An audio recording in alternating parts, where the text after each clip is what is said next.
So I just wanted to acknowledge, first of all, thank you everybody for showing up tonight. This is such more people than we expected. This is awesome.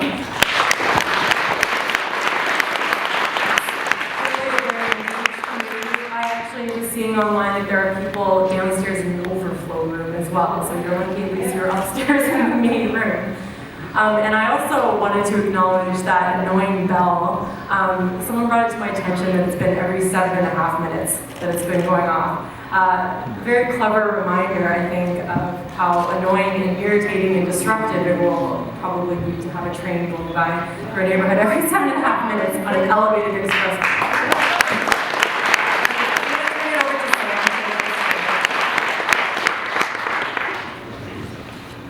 All right.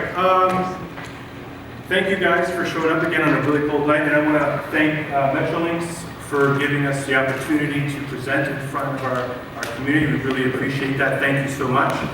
Also want to acknowledge, the time and effort into their new renderings. It looks like they put in a lot of time and effort, and the bridge looks totally different than it did 6 months ago. So I want to give them an acknowledgement of that. So with that, just a quick introduction for myself. Laura and myself moved into the neighborhood over a year ago, and we're part of the founding members of Options for Davenport. We bought a house here, and we are very happy. We love this neighborhood. We moved here because of the access, close to public transit. We love walking any which way in this neighborhood and running into, a new restaurant, a new coffee shop, or an old mom and pop place that's been around for 20, 30 years. So it's a great mix of old and new, and we really love it. So we think it's very vibrant.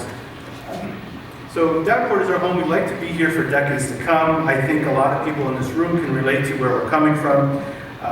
You all know how you must feel one day, without notice, without warning, with no debate. We find out we're getting a 1.5 kilometer bridge through our neighborhood. So that was the beginning of Options for Davenport. So again, Options for Davenport started with a few neighbors sitting around a kitchen table, frustrated with what's happening in our neighborhood. Again, with no consultation, boom, this project is thrust upon us. Again, it's a 1.5 kilometer bridge through our neighborhood. I just want to reiterate that.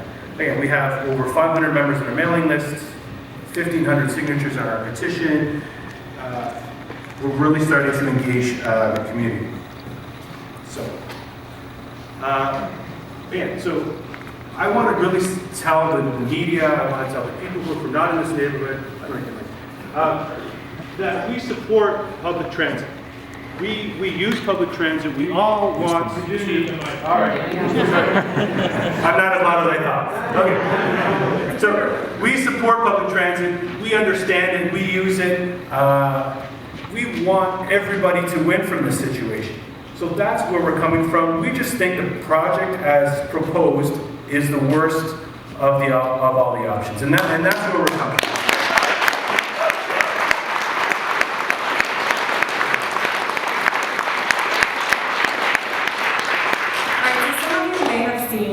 We had a short survey floating around on Facebook for the past few days. This was by no means meant to be an exhaustive or a scientific study of the community. Really just an idea to sort of gauge the temperature, gauge what people are thinking about what's going on after these latest renderings were released from Metrolinx. So the survey data, we gathered postal code, street information, as well as IP addresses to prevent duplication. And we got 174 responses in just a few days. And we just advertise it through various community Facebook groups. So it won't be surprising to anybody in this room that the vast majority of residents did prefer a tunnel. However, there were still some who, about 10% who said that they would like to see an overpass, about 6% who said they'd like to see a trench. But still another 15% who said either none of the above, they don't want to see anything built, or they don't feel that they have enough information yet to really make an informed decision. So this leads into this one here. Only 29% said that they felt fully informed of this project, that they had all the information that they really would like to have. Majority were still wishing that they had more, that there had been more consultation, more involvement, so that they could make more informed decisions about what's really going on. So one of the things we did as well is we had a couple of open-ended questions on the survey. One was, can you explain why you support either a tunnel, overpass, or a trench? And given that Metrolinx has identified the elevated overpass as the preferred option, what are your thoughts, hopes, and concerns regarding this option? So this is just a small sample of the responses that we got. We actually do have printouts of all of the responses, and we're going to provide them to a couple of members from Metrolinx. We'll figure that out afterwards. And nobody's identifying information has been attached to their comments or anything. And we can make these available online as well. But just to get a sense that there is quite a range, with still many significant concerns regarding this project moving forward. So what are some of our main concerns with the overpass options? Well, again, pollution is one. Again, Metrolinx is here saying it's only going to be for 10 years. Well, they promised electrification on the UPX line for 2017 or 2018. We still don't have that. So once this elevated structure is built, there is no reason why, if they run out of money or whatever reason, they can't build the line, something happens, we may have diesel trains running through our neighborhood for more than 10 years. And that's a real concern. They're saying it's only 36 trains. Well, that's a lot more than 14. It's more than double. So that's a big concern because, again, most of you who live here know that we have diesel trains on the other line, which is beside our neighborhood. So we have diesel trains on the left, we have diesel trains on the right, and we have diesel trains on the north. So let's put more diesel into our neighborhood. So that's a really big concern for us. 10 years is not comfortable for us. We want electrification first, then we can have more trains.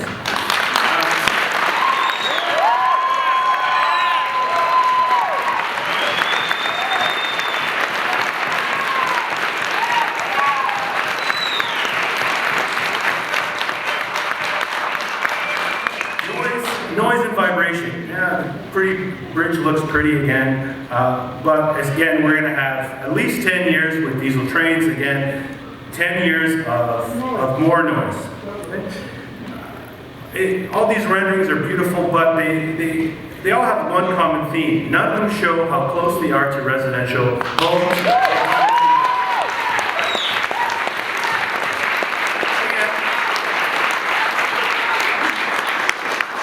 But again, you know, they look nice.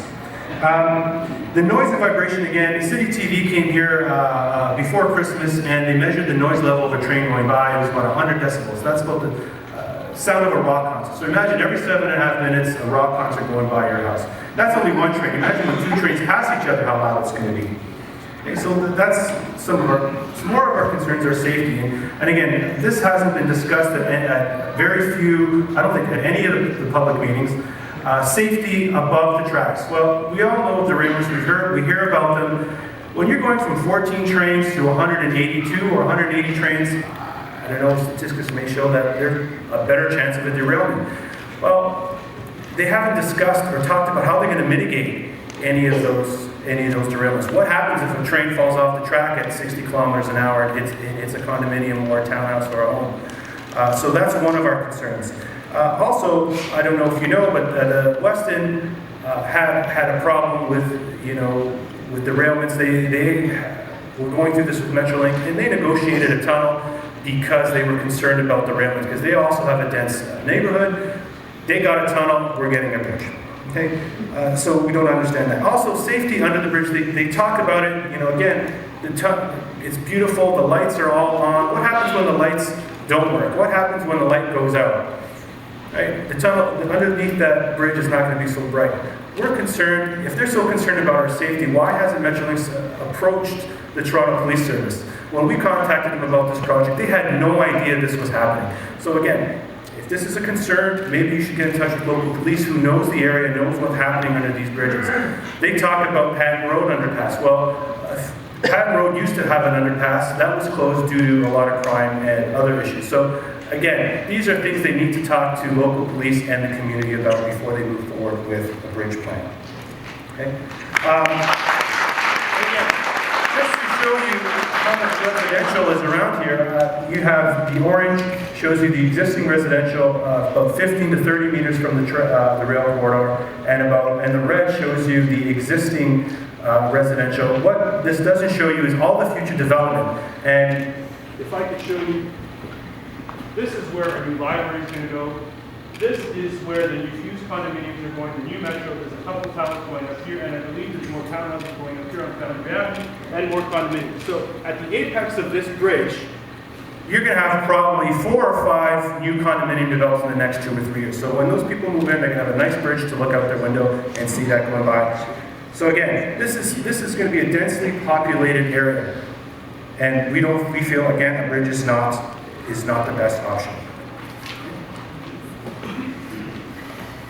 All right, so in addition to these concerns about safety, pollution, noise, I think what many of us are here tonight is more than just that. I think it's actually a much bigger issue, a fundamental issue of whether or not we can trust what we're being told.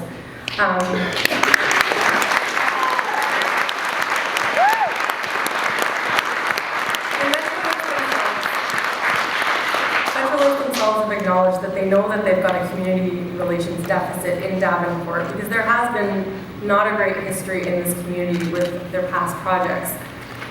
So for example, probably one of the most well-known examples of poorly planned projects in this community is the Union Pearson Express line. I don't really need to go into too much detail about this.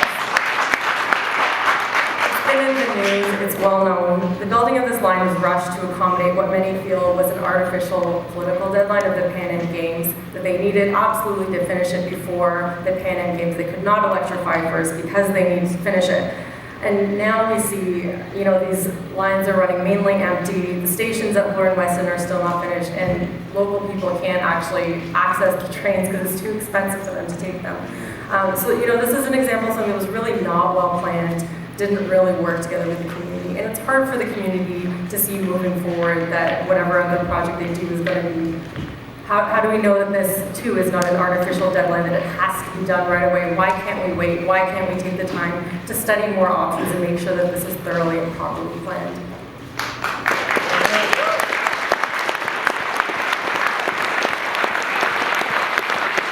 Okay, let's talk trees. So on the west side of the Union Pearson Express corridor, there used to be trees lining the side of the street. It was a nice visual barrier, so you didn't have to see the ugly industrial-looking rail corridor, but also had the added benefit of absorbing a bit of the noise, and also some of the carbon from the diesel trains going by. Now, in spring of this year, Metrolinx was tasked with trimming these trees because they were overhanging the tracks. It was interfering with the rail, and this was how they dealt with trimming the trees. As people are aware, we lost all these trees along here. A lot of the local vegetation, it was carefully planted garden, and it was all devastated by this. And this ties in nicely now to our concerns that we have about the trees at Campbell Park. Now, we were happy to see in the renderings that they brought these trees back, okay? But since the beginning of this, since the announcement of this project in spring of 2015, we were told that the trees had to come down at Campbell Park. This was non-negotiable. Understandably, it was a sore point. People were very upset about this because this is one of the few green spaces we have in this community. It's a community hub. These trees have been there for over 40 years and they're cherished by the community. But we were told on multiple occasions by Metrolinx that it doesn't actually matter which option they do, regardless of what they build. Unfortunately, these trees are going to have to come down. So in December of last year, 2015, the local architect actually brought together this rendering that showed what the park would look like with those trees gone. It was a pretty shocking and stark, bleak picture, to say the least. But lo and behold, a miracle happened. The trees in Campbell Park had magically reappeared. So in a follow-up communication with Metrolinx, we were told that the trees, in fact, didn't need to come down at all. They were going to be able to stay. They were able to work it out. They figured out a way that the trees can stay in Campbell Park. So we're left wondering, is it absolutely a certainty that the trees would need to come down with the other options, as we were told they absolutely had to come down with the bridge?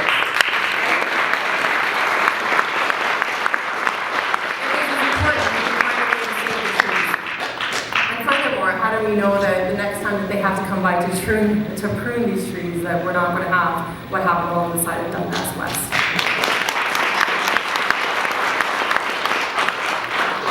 There's one more example of conflicting information. I'm not going to get into the details of this. This has actually brought together some drawings from past studies where they were looking at the trench option, and now is comparing it with the tunnel option that they showed last week when they were releasing the comparison between the tunnel and the overpass. So Metrolinx, this is not actually the first time that they've come into this community. So many of you who've been here for a while are aware. They've studied this on multiple occasions. This is something that's come up before. And in different studies, different recommendations have come up. The distance, the length has changed. The grade of the structure has changed depending on the new information that comes to light. And the more they study it, the more that they realize that things could be done differently than they have been done.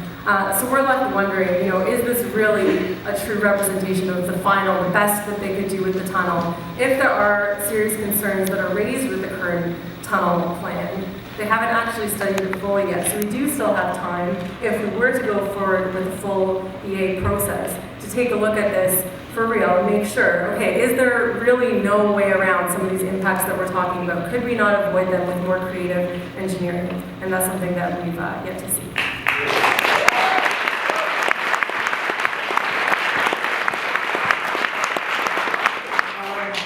Again, PR spin, Metrolinx is really good at that.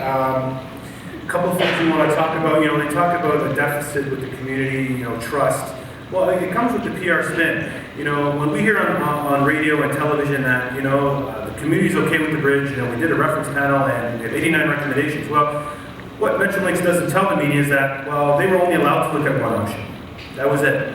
People on the reference panel were upset that they couldn't ask questions about other options, right? And they use this report as an endorsement of the overpass, which it truly is not. Again, I would like to see a residents' reference panel on all the options so we could fully vet every option. That would be true community consultation. Also, what's very frustrating as a resident here, and I guess use the term disingenuous or disrespectful even, is when they come and send a press release. Oh, we've cut the bridge in half. Now it's only 570 meters and it's called the guideway. Well, if you look at the footprint, it's still 1.4 kilometers long. It's still going to be raised for 1.4 kilometers. It's not a 500 meter bridge. So again, it's very disingenuous. It's disrespectful to the people who live here. Don't try to spin it. We know exactly what it looks like. Don't lie to the press and to the public to gain points.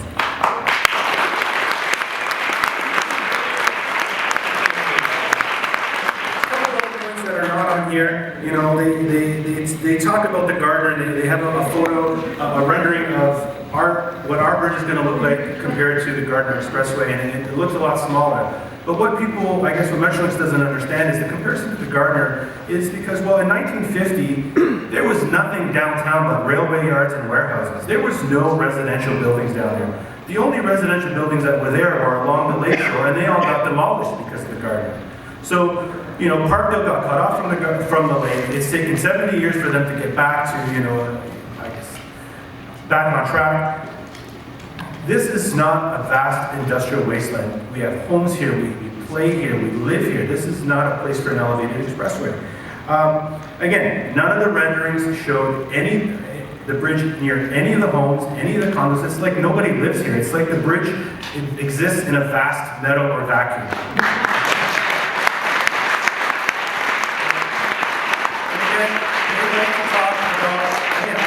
We'll give them credit. The drawings are a lot different. They put time and effort, and I give them credit for that. But they have provided no money, no funding, no long-term money to keep all this stuff under the bridge. It looks pretty, but what happens when the first